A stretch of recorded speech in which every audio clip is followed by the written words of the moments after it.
Browns Defensive Rookie of the Year, Carson Schwesinger, was asked his thoughts about Jim Schwartz moving on. Yeah, I think this whole year playing for him was pretty special. I think he's one of the great minds on defense, and he's well respected around the league. And obviously, respect whatever decision he makes, right? But I'm not going to take the year I had to play for him for granted. I think I learned so much from him, and the confidence and belief he had in me from the start, made the job a whole lot easier that I was asked to do. Here's the thing. The defensive players wanted him as the head coach. There is loyalty to them. It's somewhat of a favor that Jim Schwartz is doing them by moving on. He might not have any issues, but the people under him, anytime there's anything going wrong, it's like, see, Jim wouldn't have been better if he was the head coach. It's just human nature.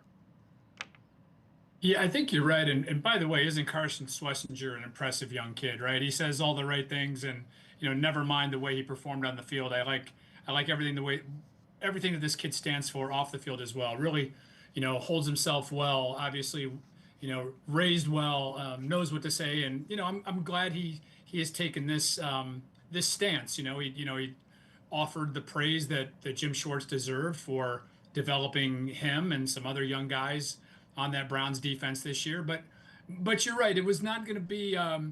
It wasn't going to be smooth either way, whether Schwartz left or not, Dave. I think had Schwartz stayed on, there would have been a lot of second guessing about that decision as well, because suddenly you're taking him from a position of strength and a position for the team of strength, and changing his role dramatically when, in fact, he had done such a nice job of, again, getting this Browns defense into into the top tier in the league. So, as I mentioned before, I just think it's unfortunate that, the Browns would, through their own actions, drive away arguably one of the best hires that they've made over the last 25 years in Jim Schwartz.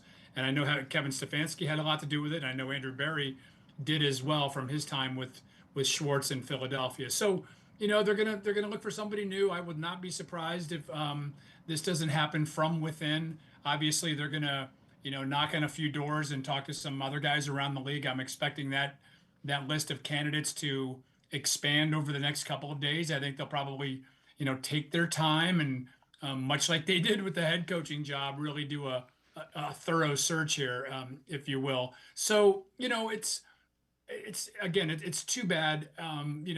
I thought it was real telling the other night when, both Myles Garrett and Carson Schwesinger get up on stage in front of the country to accept their awards. And back in Cleveland, we're going through another one of these dramas that only the Browns seem to get themselves into.